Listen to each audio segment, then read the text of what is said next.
안녕하세요. 저는 40대 중반의 여자입니다. 어릴 때 저는 집에서 늘 찬밥 신세였습니다.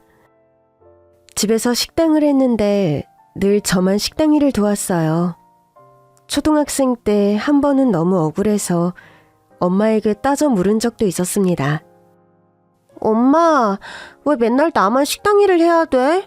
언니랑 오빠는 하라면 할 것이지 뭔 말이 많아. 언니랑 오빠가 너랑 같아? 뭐가 다른데? 엄마는 저에게 행주를 집어던지며 말했습니다. 가서 상이나 닦아. 축축한 행주가 제 얼굴을 강타한 뒤 떨어졌어요. 그날은 식당에 단체 손님이 있다며 엄마가 저에게 학교에 가지 말라고 한 날이었습니다. 그런 날이 하루 이틀이 아니었어요. 선생님이 엄마에게 연락도 했던 것 같은데 엄마는 집안일이 바쁘면 돕는 것도 인생 공부라면서 선생님의 말을 귓등으로도 듣지 않았죠. 그러던 어느 밤이었습니다. 자다가 화장실에 가고 싶어서 일어났는데 거실에서 엄마랑 아빠가 맥주를 마시고 있더라고요. 화장실에 간다고 나갔다가 괜히 한 소리를 들을까봐 망설이고 있었어요. 어릴 때 전 뭐만 해도 늘 타박을 받았었거든요. 문틈으로 엄마랑 아빠가 언제 들어가나 훔쳐보고 있는데 얘기가 들렸습니다. 쟤를 언제까지 데리고 있을 거야? 곧 중학교 가잖아. 그럼 이제 와서 도로 갖다 버려? 하여튼 맘만 약해가지고 이러니 어느 세월에 돈을 벌겠어? 그놈의 돈. 처음엔 당신도 좋다고 했잖아. 일 시킬 애 하나 생겼다고. 생각보다 돈이 많이 드니까 그렇지. 돈이 그렇게 중요하면 잘 생각을 해야지. 걔 내보내고 일순 부족하면 돈 다달이 월급 주고 사람 써야 하는데 그렇게 할 거야? 그 순간 저는 너무 놀라서 방문을 쾅 닫아버리고 말았습니다. 문을 닫고는 서둘러 이불 속으로 들어갔어요. 머리 끝까지 이불을 쓴 채 자는 척을 하는데 방문이 열리더라고요. 문이 열려 있었나? 바람이 불었나 보지.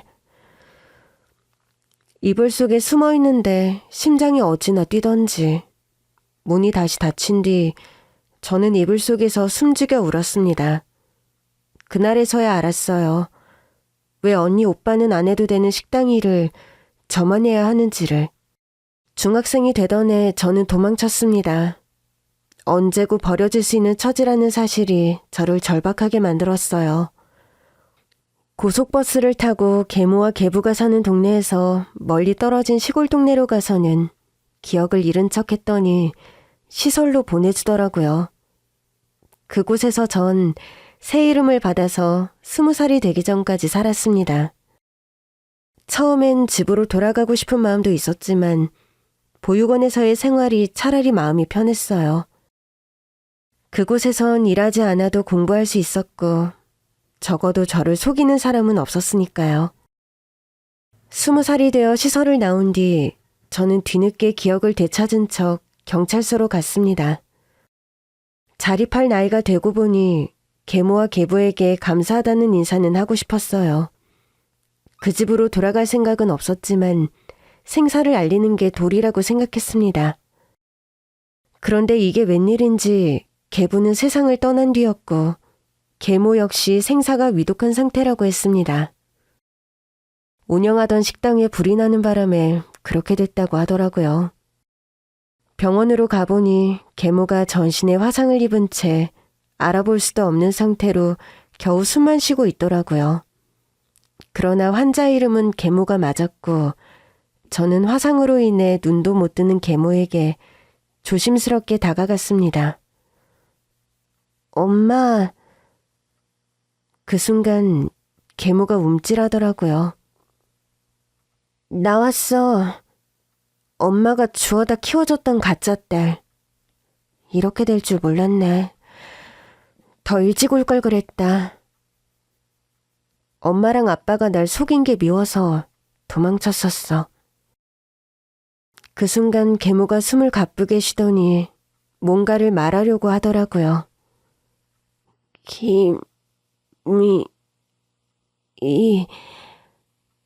계모는 사람의 이름을 말하는 것 같았는데 그건 계모의 이름도 의붓 언니의 이름도 아니었어요. 그게 누군데? 네 생모. 저는 너무 놀라서 다시 물었습니다. 다시 말해봐. 날 낳아준 엄마 이름이 뭐라고?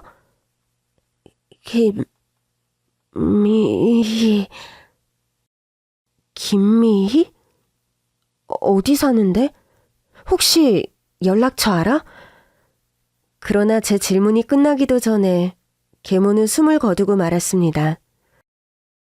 계모를 찾아갈 때만 해도 결국 벌을 받았다고 생각했어요. 그 어린애를 교육도 제대로 받게 하지 않고 일만 시켰으니 큰 잘못을 한 거잖아요. 그런데 저에게 생모의 이름을 가르쳐주고 숨을 거둔 계모를 보고 나니 마음이 좀 이상하더라고요. 그날 이후 저는 김미희라는 사람을 찾기 위해 애썼어요. 나이도 사는 것도 알 수 없었지만 그래도 이름은 알았으니까 언젠가는 찾을 수 있지 않을까 생각했습니다. 그러나 이름 석자로 제 생모를 찾는 일은 절대 쉽지 않았습니다. 도저히 못 찾겠기에 용기를 내 의붓 언니 오빠를 찾아간 적도 있었어요. 의붓 언니 오빠는 잘 사는 친척집에서 살고 있더라고요.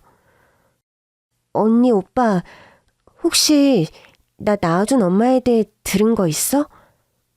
야, 넌 엄마 아빠 일은 우리한테 네 생모 얘기를 해달라는 거야? 아예 진짜 어이가 없네. 내 말이 그렇게 집 나가더니 이제는 네 진짜 부모 찾아서 팔자라도 고쳐보게? 그런데 어쩌니? 네 생모 이미 죽었어. 뭐? 엄마가 네 생모한테 보상금 받고 너 넘기려고 연락했었는데 네가 사라져서 못했던 거 모르지? 엄마가 거짓말로라도 보상금 받으려고 네 생모한테 다시 연락했었는데 이미 세상 떴다더라. 기운이 쭉 빠지더라고요. 그렇게 열심히 찾아다녔는데 이미 돌아가셨다니. 제가 그러거나 말거나 의붓 언니 오빠는 저에게 돈을 요구하더라고요. 아무튼 너 잘 왔다. 우리 엄마 아빠가 먹여준 값 좀 갚아. 큰아빠 집에 얹혀 살면서 용돈 더 달라고 하기 너무 눈치 보이던 참이었는데. 그래, 네가 우리 생활비 좀 보태라. 그래도 수년 만에 보는 거니까 좀 애틋한 줄 알았거든요. 그런데 저더러 돈을 대라고 하더라고요. 제가 그만 가보겠다고 하니까 버릇이 없다는 둥, 은혜를 모른다는 둥, 타박까지 하는데 어릴 때의 악몽이 되살아나더라고요. 서둘러 나가려고 하는데 글쎄 의붓 언니가 웬 똥물 같은 게 든 양동이를 들고 뛰어오는 겁니다. 야, 너 거기 안 서? 도망쳐서 겨우 대문은 나왔는데 골목을 돌아서다가 결국 넘어지고 말았어요. 무릎이 다 까진 채 일어나는데 구두 뒤축이 떨어졌더라고요. 떨어진 구두 뒤축을 뗀 뒤 터덜터덜 걸어가는데 제 신세가 너무 처량하더라고요. 그래도 오랜만에 언니 오빠를 보는 거니까 잘 사는 모습을 보여주고 싶었나 봐요. 그래서 아껴둔 옷과 평소엔 잘 신지도 않는 구두까지 신고 갔는데 싸구려 구두가 문제를 일으킨 거죠. 멀쩡한 쪽 구두는 굽이 남아있었고 뒤축이 떨어진 쪽은 굽이 없어서 뒤뚱거리며 걷고 있었어요. 저기 아가씨. 그런데 누가 저를 부르더라고요. 처음엔 만사가 귀찮아서 모른 척 가려고 했는데 나중엔 그 사람이 와서 제 팔을 붙잡는 겁니다.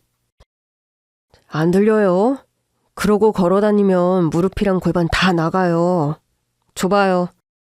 내가 금방 붙여줄 테니까. 남자는 제 허락도 없이 고장난 구두를 들고 구두방으로 들어가더라고요. 그는 구두를 닦는 남자였는데 순식간에 제 구두에 뒤축을 튼튼하게 붙여주었습니다. 분명 고마웠는데 심란했던 탓인지 말이 예쁘게 나오지 않았어요. 얼마예요? 그냥 가세요. 네? 왜 그냥 가요? 저도 돈 있어요. 이거 별것도 아닌데 뭘 돈을 받아요. 그냥 접착제로 딱 붙여주기만 한 건데. 그냥 가세요. 됐다고요. 저 돈 있다고요. 제가 이런 싸구려 구두나 신고 다니니까 구두 수선비도 없을까봐 이러는 거예요? 저는 서름에 복받쳐 소리쳤고 구두 닦기 남자는 어리둥절한 얼굴로 저를 보며 중얼거렸습니다. 아니죠. 그 정도는 서비스로 해줄 수 있는데. 대신 다음에 구두 닦을 일 있으면 가지고 오면 되죠. 나도 영업하는 거예요. 손님 확보하려고. 저는 결국 구두 닦기 남자 앞에 10,000원짜리 한 장을 내려놓은 뒤 구두방을 나왔습니다.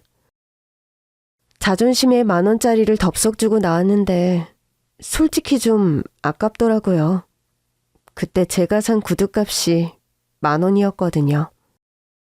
차라리 새 구두를 샀으면 그만인데 굳이 고쳐져서 사람을 피곤하게 만든다 싶었죠.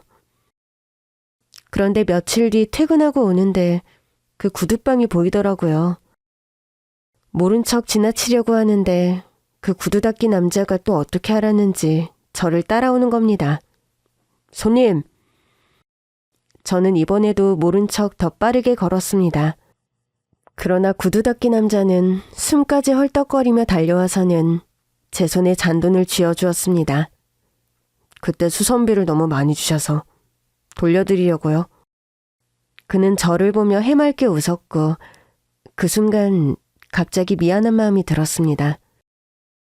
그냥 구두굽이 부러진 여자를 도와준 것뿐인데 타박이나 듣고 그래놓고 또 수선비를 많이 받은 게 마음에 걸려서 저를 기다렸던 거잖아요.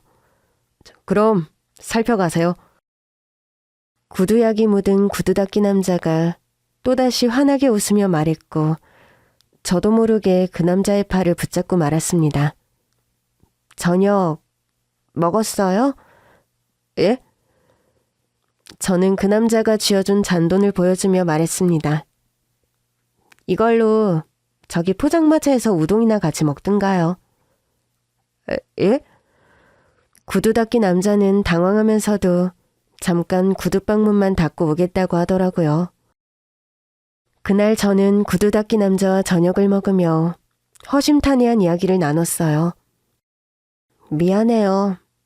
그날 제가 안 좋은 일이 있어서. 그랬으니 그 꼴로 다녔겠죠. 뒤축 떨어진 구두나 신고 다니고. 평소엔 구두 안 신어요. 그래서 그냥 버리려고 했죠. 고쳐 신으면 되는데 왜 버려요? 돈 아깝게. 그냥요. 그 구두가 내 처지 같아서.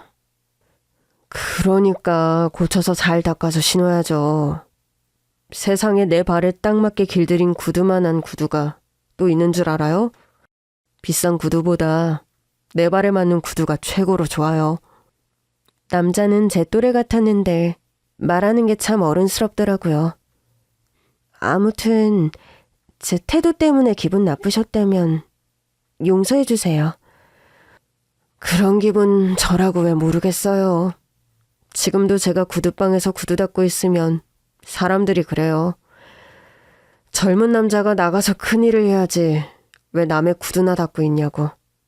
근데 저 구두방 하나가 그렇게 든든할 수가 없어요. 제가 13살부터 길바닥에서 구두를 닦았거든요. 그 돈으로 저 자리에 구두방도 내고 동생들 학교도 보냈어요. 그러니 남들이 좋다고 하는 일이 무슨 소용이에요. 나한테 좋은 게 최고지. 그날 이후 저는 구두 닦기 남자와 좀 친해졌습니다. 한 번씩 저녁도 같이 먹고 영화도 같이 보고 그러다 보니 연인이 돼 있었죠. 그는 매일같이 밥 먹고 영화 보고 그러는데 돈 쓰지 말고 그냥 같이 살자고 하더라고요. 저는 결국 남편과 결혼했고 이후로 함께 구두를 닦기 시작했어요. 처음엔 그럴 생각이 아니었는데 알고 보니 구두방 수입이 꽤 좋더라고요. 저는 남편과 같이 구두를 닦으며 좋은 집도 사고 가게도 더 크게 옮기는 꿈을 꾸기 시작했습니다.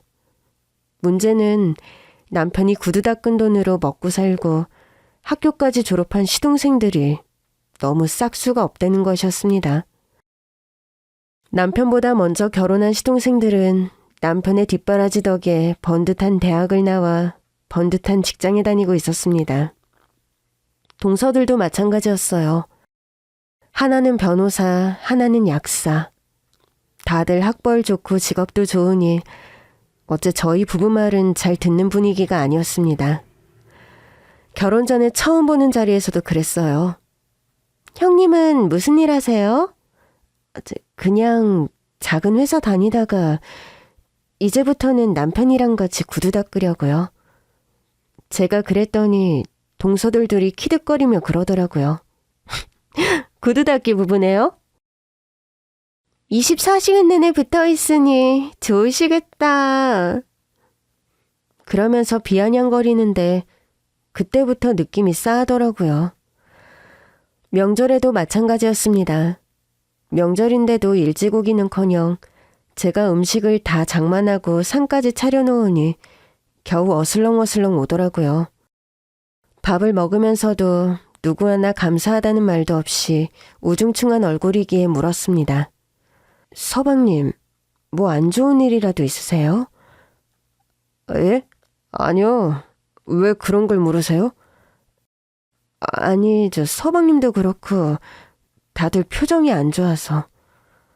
형님, 저희 다 피곤해서 그래요.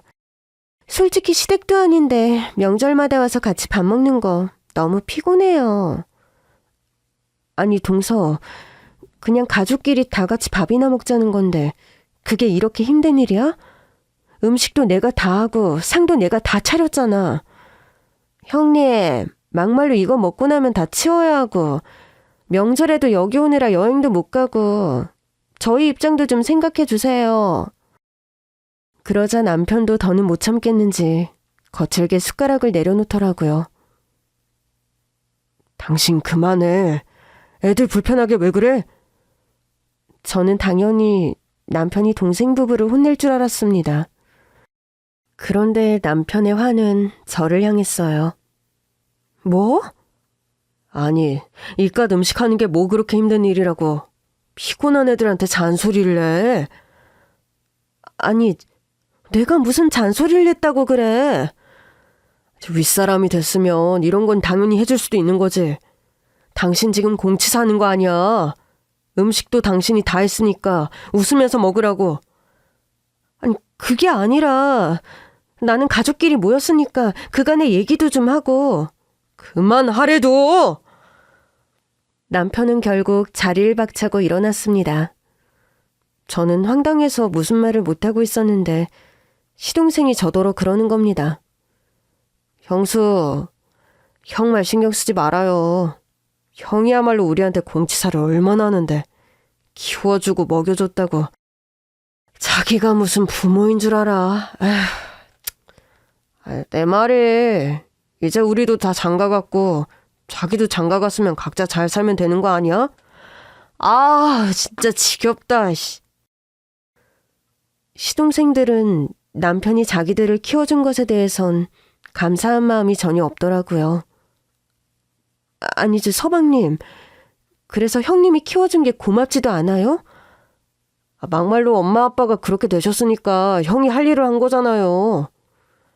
우리도 형 밑에서 크느라 얼마나 힘들었는데요. 구두 닦아서 겨우 하루에 2끼 먹고 새끼 제대로 먹은 건 다 커서였어요. 난 차라리 형이 우릴 버렸으면 싶었다니까. 차라리 고아원에 가면 새끼는 다 먹여줄 텐데 싶어서. 저는 결국 시동생 부부에게 소리치고 말았습니다. 형이 니들을 버렸으면 니들이 지금처럼 이렇게 번듯하게 살 수 있었을 것 같아? 그럼 이제라도 그렇게 소원하던 고아원에 가서 살아. 남편이 불쌍하기도 하고 한편으론 그런 상황을 자초한다 싶기도 했어요. 처음엔 남편을 설득했었어요. 여보, 사람이라면 자기를 위해 희생하고 헌신한 사람에게 감사해야 하는 거야. 이제라도 그걸 가르치는 게 당신이 할 몫이야. 당신이 왜 끼어드는 건데? 당신이 우리가 산 시간을 알아? 내 동생들한테 잔소리할 거면 당장 나가! 결혼 전엔 몰랐어요. 저렇게 자기 동생들에게만 수뇌부를 지키는 사람인 줄. 저는 남편에게 재차 물었습니다. 나냐 동생이냐. 남편은 끝내 동생들 편을 들더군요. 저는 결국 남편과 헤어졌고 그 집을 나왔습니다. 이혼 후에도 저는 구두 닦기를 계속했어요. 사실 제가 기술이 꽤 좋아져서 단골이 꽤 됐거든요. 대부분이 출장 손님이었습니다. 그러던 어느 날 대형 로펌에서 연락이 왔어요. 저한테 늘 구두를 닦던 분이었는데 동료 변호사들 구두까지 닦겠다며 연락을 주셨더라고요. 저는 기쁜 마음으로 달려갔죠. 그런데 그 로펌에 동서가 있는 겁니다. 동서는 저를 보자마자 쪽팔리다며 꺼지라고 했습니다. 그러나 저는 제 단골 손님과의 약속을 어길 수 없었어요. 그런데 제가 닦은 구두를 신은 로펌의 대표 변호사가 저를 뚫어지게 보더니 묻는 겁니다. 혹시 어머님 성함을 물어봐도 될까요? 저는 죽은 엄마의 이름을 알려주었는데 이름을 들은 변호사들이 일제히 울기 시작하는 겁니다. 저는 전화를 준 단골 손님의 사무실에서 구두를 닦은 뒤 대표 변호사라는 분의 방으로 갔어요. 나이가 지긋한 대표 변호사는 바쁘게 일을 처리하고 있었습니다. 선배님, 제가 아까 말씀드린 분이에요. 선배님 구두도 주시면 바로 닦아주실 거예요. 아, 그래요? 감사합니다. 그럼 잘 부탁드려요. 대표 변호사는 꽤 바빠 보였습니다. 제가 구두를 닦는 내내 전화를 받으며 서류를 확인하느라 정신이 없더라고요. 저는 제 일을 열심히 했고 반질반질하게 닦은 구두를 그분의 발 앞에 내려놨습니다. 저는 이만 가보겠습니다. 구두 닦은 값은 계좌로 받기로 했었거든요. 조용히 인사를 한 뒤 나가려고 하는데 그분이 저를 붙잡더라고요. 아주 죄송해요. 제가 일이 좀 많아서. 와, 아유 구두를 정말 잘 닦으시네요. 잠시만요. 제가 수고비 좀... 아닙니다. 돈은 제 손님이 계좌로 한 번에 보내주신다고 했어요. 그분한테 주시면... 이건 별도로 드리려고요. 팁이라고 하면 기분이 나쁘실까요? 예? 괜찮은데... 저는 괜찮다고 했지만 대표 변호사라는 분은 계속 지갑을 찾더라고요. 여기 있네요. 기다리게 해서 죄송합니다. 그는 제가 닦아준 구두를 신은 채 지갑을 들고 저에게 왔어요. 그런데 가까이에서 제 얼굴을 보던 그분이 고개를 갸웃거리는 겁니다. 왜 그러세요? 그는 아니라며 지갑에서 돈을 꺼내려다 말고 또 저를 보더라고요. 변호사님, 혹시 현금이 없으신 거면 제 단골 손님한테 계좌이체로... 그게 아니라 혹시 어머님 성함을 물어봐도 될까요? 저는 당황했습니다. 갑자기 제 엄마 성함을 물으니 좀 혼란스러웠어요. 저를 어릴 때 키워준 계모의 이름을 대야 할지 아니면 계모가 알려준 생모의 이름을 대야 할지 모르겠더라고요. 저는 고민 끝에 말했습니다. 김미희요. 대표 변호사는 잠시 생각하더니 다시 물었습니다. 혹시 김미희가 아니라 김인희 씨 아닌가요? 네? 그게 제가 어릴 때 엄마를 잃어버려서 이름만 겨우 알고 있어서요. 근데 그것도 정확히 들은 건 아니고요. 어릴 때 부모님을 잃어버렸어요? 갑자기 그 대표 변호사가 슬픈 얼굴로 묻는데 저도 모르게 고개를 끄덕였습니다. 네, 실은 키워주신 분들이 친부모님인 줄 알았는데 아니었더라고요. 그 순간 대표 변호사가 저를 와락 끌어안았습니다. 어머, 왜 이러세요? 어머니 이름은 김인자 희자야. 네? 확인해봐야 알겠지만 네가 맞을 것 같아. 나이도 딱 이 정도고. 아니, 대체 무슨 말씀을 하시는 건지. 내가 어린 딸을 잃어버렸었거든. 대표 변호사는 결국 눈물까지 흘렸고 저는 혼란스러웠습니다. 도대체 이 사람이 뭘 보고 저를 자기가 잃어버린 딸이라고 확신하는지 모르겠더라고요. 한참을 울던 대표 변호사가 말했어요. 미안해요. 내가 너무 흥분해서. 근데 맞을 거예요. 왜냐하면 엄마 젊을 때랑 너무 똑같이 생겼거든. 대표 변호사는 지갑에서 아내의 사진을 꺼내서 보여주었어요. 사진을 본 저도 깜짝 놀라고 말았습니다. 정말 이분이 아내분이세요? 네. 사진 속 여자는 정말 저를 빼닮았더라고요. 아니, 제가 사진 속의 여자를 빼닮은 거겠죠. 대표 변호사는 바로 친자 확인을 해보자고 했고 저도 동의했습니다. 제가 아는 곳에 의뢰하면 몇 시간 내로 답이 올 거예요. 기다리는 동안 같이 식사나 할까요? 그러나 전 한편으론 부담스러웠어요. 그러다 제가 아니면 어쩌시려고요. 너무 실망하실 것 같은데. 계속 같이 있다가 친자 확인 결과가 아닌 거로 나오면 너무 불편할 것 같더라고요. 그러나 대표 변호사는 제 손까지 꼭 잡으며 말하더라고요. 아니어도 괜찮아요. 지금 기분이 마치 젊을 때 아내를 다시 만난 것 같거든요. 불쌍한 아저씨랑 밥 한 끼 먹어준다고 생각하면 어때요? 어딜 봐서 불쌍한 아저씨예요. 저야말로 불쌍하죠. 뭐가 불쌍해요? 구두 닦는 사람이라서.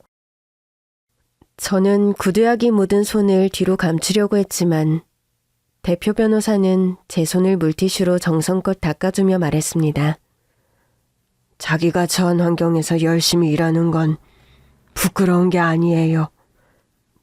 네. 저는 결국 대표 변호사를 따라 나갔고 그 모습을 멀리서 본 동서가 황당하다는 표정을 짓더라고요. 저는 일단 모른 척 그분을 따라갔습니다. 대표 변호사님은 저를 고급 레스토랑으로 데리고 갔어요. 처음엔 너무 부담스러웠는데 조용한 곳에서 식사하니 마음이 좀 편해지긴 하더라고요. 그래서 구두 닦는 남편을 만나서 기술을 배우게 된 거군요. 네, 끝은 좋지 않았지만 그래도 저를 좋아해주고 가족이 되어준 사람이니까 고맙게 생각하고 있어요. 그전에는 어떻게 살았어요? 계속 양부모님이랑 같이 살았던 거예요? 아니요, 도망쳐 나와서 살았어요. 그 집에서 무슨 일이 있었어요? 제가 친자식이 아닐 걸 알고 무서워서 도망쳤어요. 어릴 때부터 언니 오빠들은 안 시키는 식당 일을 저한테만 시키셨는데 식당이 바쁠 땐 학교도 안 보내주셨거든요. 그래도 친부모라고 생각할 땐 견딜 수 있었는데 양부모님인 걸 알고는 무섭더라고요. 이러다가는 일만 죽어라 하다가 버림받을 수도 있겠다 싶어서요. 세상에, 아무리 그래도 그렇지 학교를 안 보냈다고요? 식당이 너무 바쁠 때는 그랬어요. 그래도 그러면 안 되지. 배울 권리라는 게 있는 건데. 그 어린 나이에 고생이 많았겠네. 그러면서 저를 안쓰럽게 보시는데 저도 모르게 울컥하더라고요. 제 이야기를 듣던 대표 변호사님도 자신의 이야기도 들려주었습니다. 아들 둘, 딸 하나 낳아서 잘 살고 있었는데 어느 날 아들 녀석들이 울면서 집에 들어온 거예요. 여동생을 잃어버렸다고. 길거리에 전단도 뿌리고 전국의 고아원의 사진이랑 신산정보를 다 돌렸는데도 딸을 찾을 수가 없었어요. 아내는 그 충격으로 꽤 오래 아프다가 수년 전에 세상을 떠났어요. 좀 많이 힘드셨겠어요. 그땐 참 견디기 힘들었죠. 그래도 아들 둘을 키워야 하니까 악착같이 살았어요. 이야기를 듣다 보니 점점 더 진짜 내 친아빠인가 싶고 마음이 좀 뭉클하더라고요. 근데 김미희라는 이름은 어떻게 알았어요? 양부모 집에서 나와서 살았다면서요. 돌아가시기 전에 잠깐 뵀는데 어떻게 안 건지 알려주셨어요. 대표 변호사님은 고개를 끄덕이더니 말했습니다. 검사 결과가 나와봐야 확실하겠지만 내 딸이 맞는 것 같네요. 어째서요? 수년 전에 딸을 데리고 있다며 연락 온 사람이 있었어요. 아이를 데리고 오겠다면서 아내 이름도 묻고 약속 시각도 정했었는데 결국 연락 두절이 됐다고 하더라고요. 그 일 이후 아내의 상태가 급속히 나빠졌어요. 그리고는 세상을 떠났죠. 그 얘기 들었어요. 제 의붓 언니한테. 그래요? 설마 다 사실일 줄이야. 그럼 제가 그때 집을 안 나갔으면 엄마를 만날 수 있었겠네요? 자책할 거 없어요. 그런 사람들이 고분고분 우리 딸을 돌려줬겠어요. 사람으로 장사나려는 사람들 말을 어떻게 다 믿겠어요. 죄송해요. 그땐 살기 위해서 도망칠 수밖에 없었어요. 엄마랑 연락이 된 줄 알았으면 기다렸을 텐데. 그 사람들이 나쁜 거고 내가 잘못한 거야. 널 잃어버린 내가 잘못한 거야. 친자검사가 나오기 전이었는데도 우리의 이야기는 앞뒤가 척척 맞았습니다. 그리고 식사를 마칠 즈음 대표 변호사님이 전화를 받았어요. 차분하게 전화를 받던 그분이 전화를 끊자마자 다시 서럽게 우시더라고요. 정말 우리 딸 맞구나. 세희야. 우리 세희. 제 이름이에요? 그러면서 저에게 손을 내미시는데 저도 울면서 그 손을 꼭 잡았습니다. 아빠. 그래, 내가 네 아빠야. 너를 잃고 사는 게 아니었어. 우리는 한참을 울었고 아빠는 저를 차에 태우더니 어디론가 전화를 하시더라고요. 그래요. 애들한테 빨리 집으로 오라고 해줘요. 설마 오빠들? 사실 아까 로펌에 둘 다 있었는데 아까는 확실하지 않아서 인사를 못 시켰어. 집에서 만나자.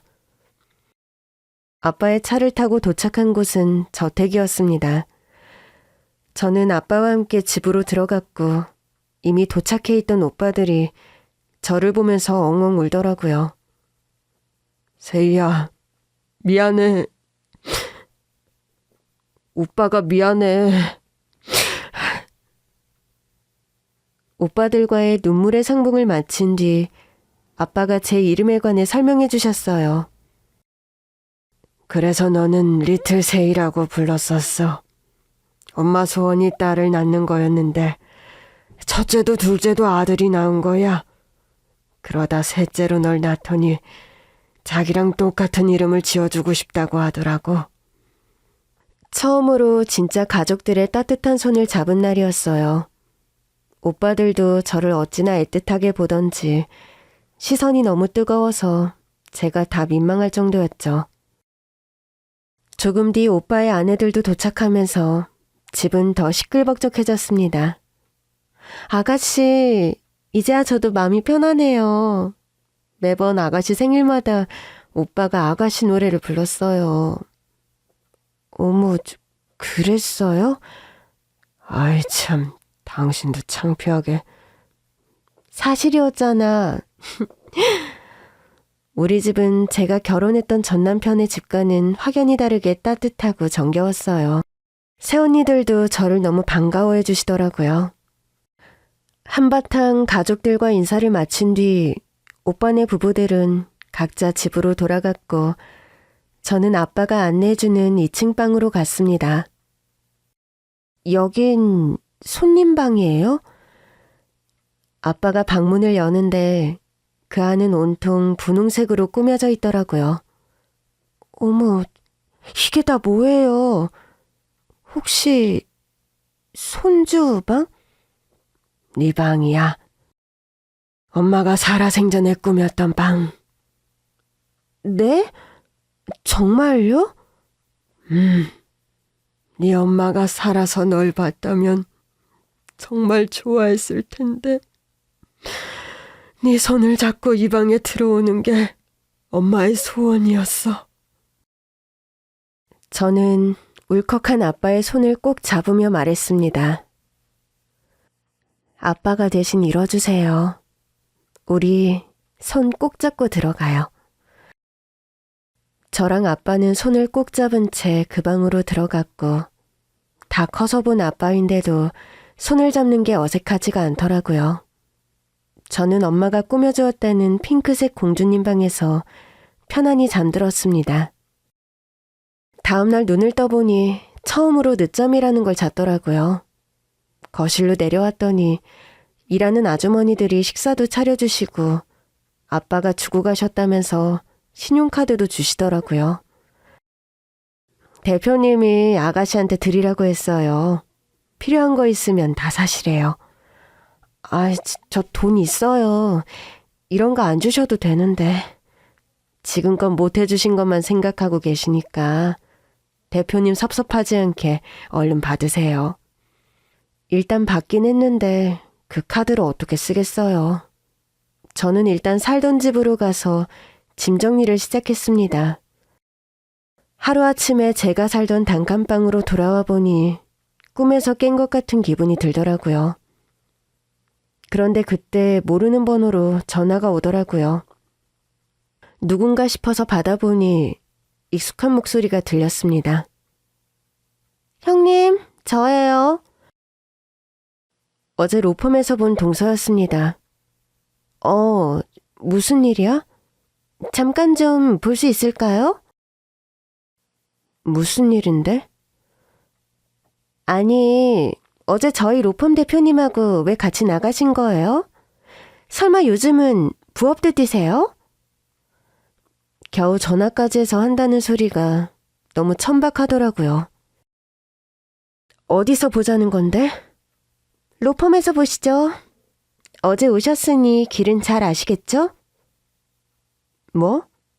로펌에서? 좀 당황스러웠습니다. 로펌에는 아빠와 오빠들이 있을 텐데 싶어서 고민하다가 일단 만나기로 했어요. 도대체 무슨 소리를 하고 싶어 저러는지 모르겠더라고요. 로펌으로 갔더니 저를 회의실로 데리고 가더라고요. 왜 여기로 부른 거야? 솔직하게 말씀하세요. 저희 로펌 대표님이랑 어제 어디 갔어요? 밥 먹으러 갔어. 어머, 이것 봐. 하긴 구두 닦기로는 영 벌이가 안 되겠죠. 이혼까지 하셨으니 아주버님이랑 같이 벌던 것만도 못할 거고. 대체 무슨 소리를 하고 싶은 거야? 이거 봐봐. 오늘따라 웬 블라우스? 형님이 블라우스도 입고 다녀요? 내가 뭘 입든 동서랑 무슨 상관인데? 형님, 이러고 다니는 거 보니까 내가 마음이 안 좋아서 그래요. 그러지 말고 아주버님이랑 다시 합치시는 건 어때요? 동서는 갑자기 황당한 소리를 했습니다. 이 일은 제가 비밀로 해드릴게요. 뭘 비밀로 하겠다는 거야? 우리 로펌 대표님이랑 그렇고 그런 사이인가? 동서, 뭔가 단단히 착각하고 있는 것 같은데. 안 그러면 이 영상 로펌 안에도 퍼뜨리고 아주버님한테도 보여드릴 거예요.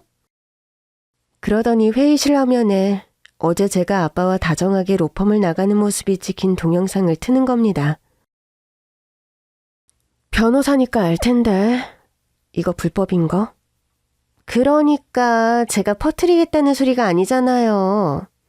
아주버님이랑 재결합만 하세요. 그럼 다 없던 일로 할 테니까. 갑자기 연락해서는 왜 그런 소리를 하는 건데? 솔직히 형님이랑 아주버님 이혼한다고 해서 엄청 좋아했는데 이혼하고 나니 아주버님이 밥도 안 드시고 수척해졌다고 남편이 자꾸 반찬을 해다 주라고 하잖아요. 참 별일이다 싶었죠. 제가 있을 때만 해도 형한테 감사한 줄 모르고 버릇없이 굴더니 형이 기진맥진하니 또 신경을 쓰는 모양이었습니다. 해다 주면 되겠네. 동서도 나한테 반찬 많이 얻어먹었잖아. 그거 그 사람한테 해줘. 형님이야말로 뭔가 착각하는 것 같은데요. 내가 무슨 착각을 하는데? 우리 대표님이 아무리 나이가 많아도 형님 같은 사람을 제치자리에 앉힐 것 같으세요? 뭐야? 우리 대표님 아들 둘 다 변호사예요. 집안이 대대로 잘 먹고 잘 살았다고요. 그런데 형님 같은 고아에 구두 닦기나 하던 여자를 진심으로 대할 것 같아요? 동서, 여기 동서 직장 아니야? 말은 좀 가려서 하지 그래? 그러니까 이혼 좀 취소하고 아주버님 좀 데리고 살아요. 그건 동서가 상관할 일이 아니고. 나한테 자꾸 아주버님을 떠넘기니까 그러는 거 아니에요. 그건 서방님이랑 둘이 해결해. 저는 회의실을 나오려고 했습니다. 이러다가 아빠나 오빠들이 볼까봐 걱정이 되더라고요. 그런데 동서가 저를 붙잡더니 또 협박하는 겁니다. 이대로 가면 전 직원이는 카톡방에 영상 뿌릴 거예요. 동서, 좋은 말로 할 때 그만해. 이 카톡방에 누가 있는지 아세요? 대표님도 있어요. 대표님이 영상까지 찍힌 거 보면 형님 지금처럼 용돈벌이도 못한다고요. 난 그 사람이랑 다시 안 합쳐. 내가 빠져주니까 동생들이 챙겨준다니 아주 잘 됐네. 이제라도 서방님한테 전해. 형한테 받은 은혜 잘 갚으면서 살라고. 그때였습니다.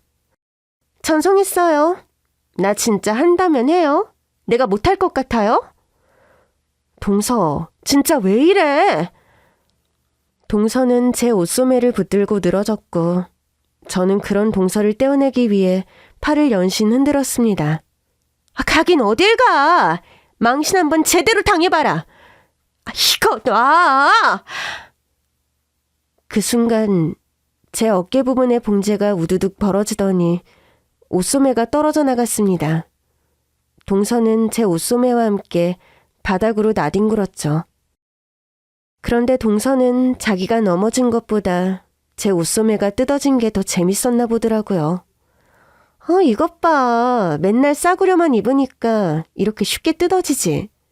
그래서 우리 로펌 대표님 꼬셔서 팔자라도 고쳐보려고 했나 봐요?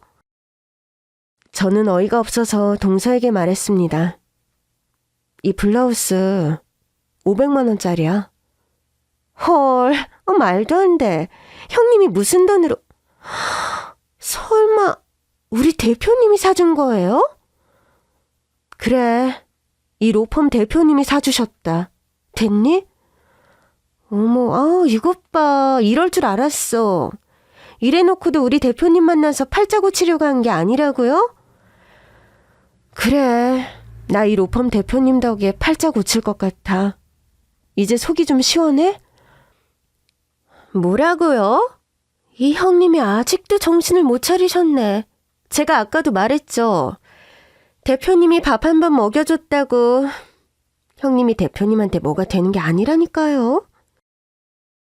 난 이미 대표님한테 대단한 사람인데? 기가 차서 진짜. 이제 아주 막 나가겠다 이거죠?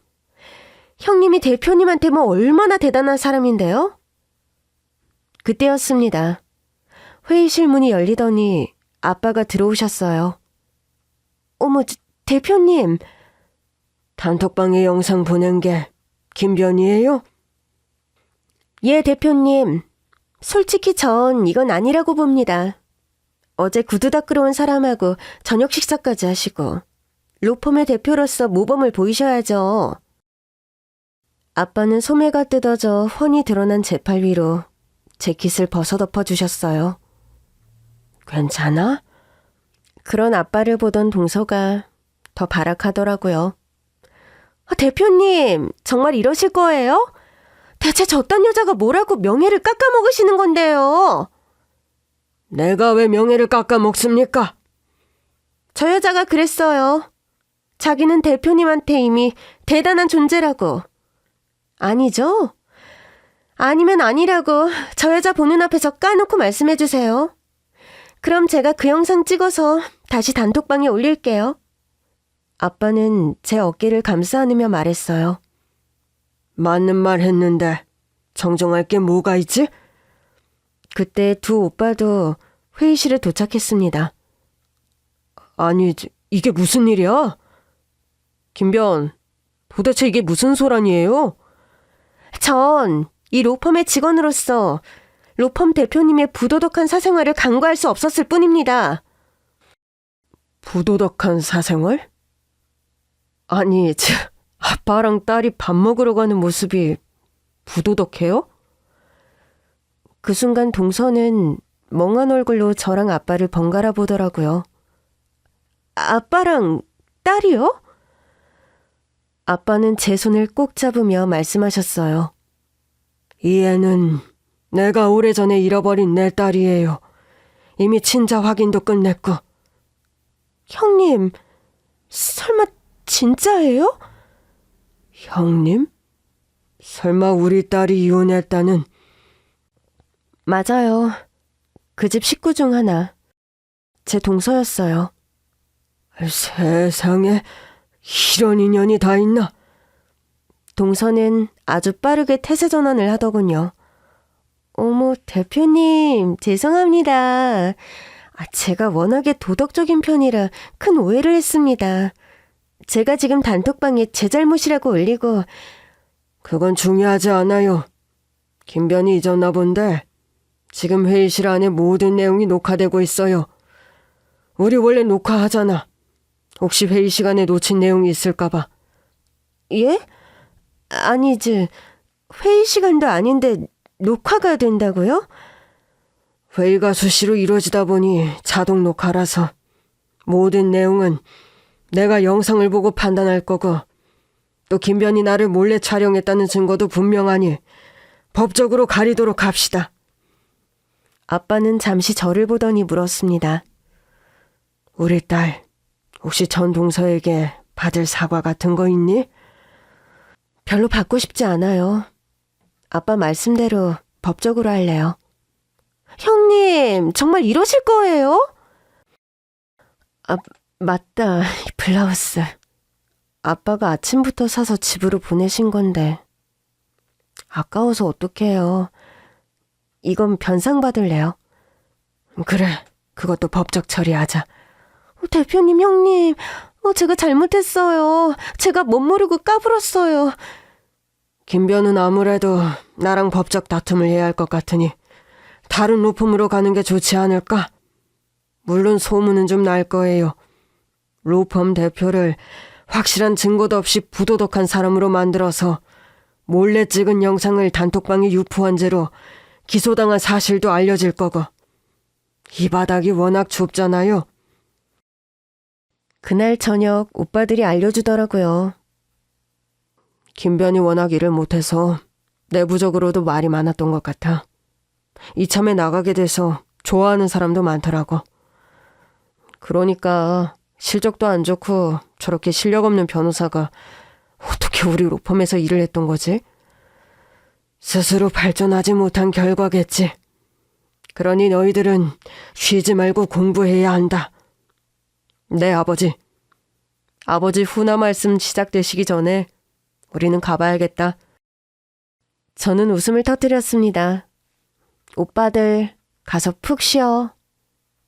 만약에 니네 전 시댁 식구들이 연락하면 오빠한테 말해.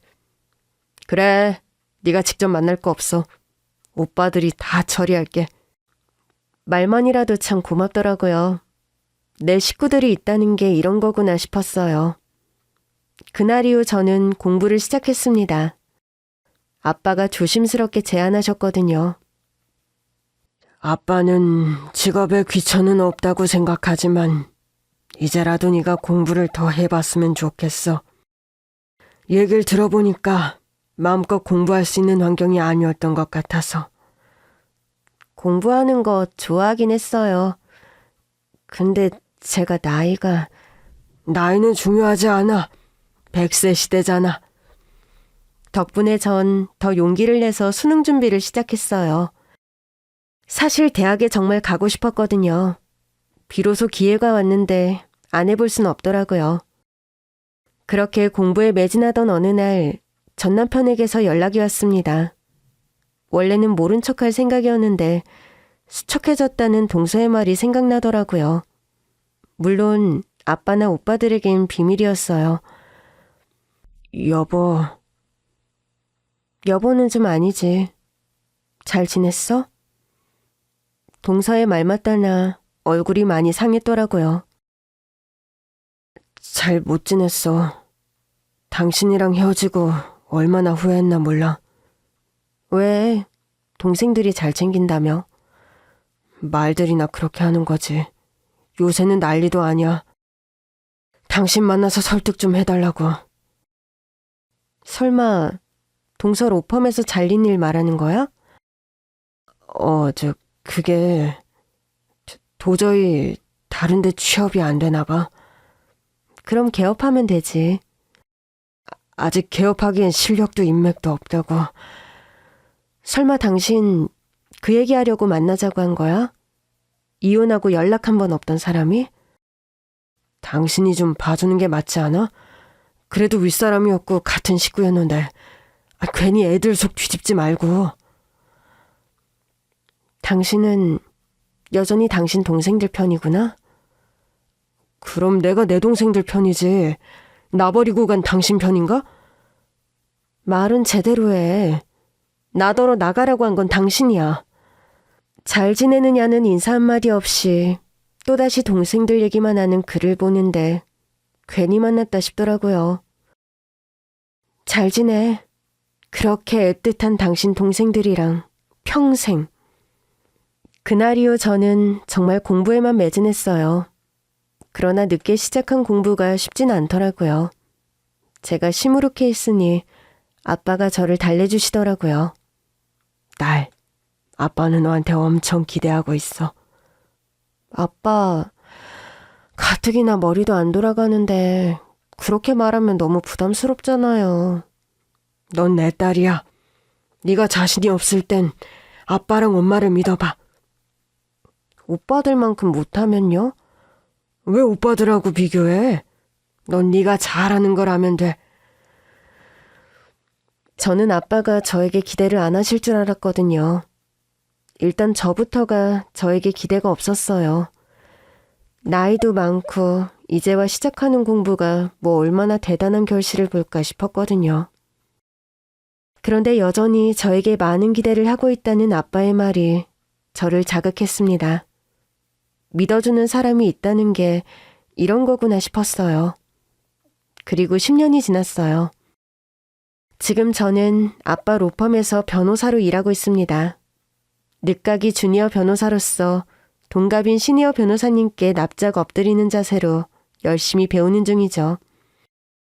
고된 하루 일정이 끝나면 저는 저의 시니어 변호사와 함께 퇴근합니다. 같은 집으로요. 여보, 엘리베이터 탔으니까 이제부턴 부부 맞지?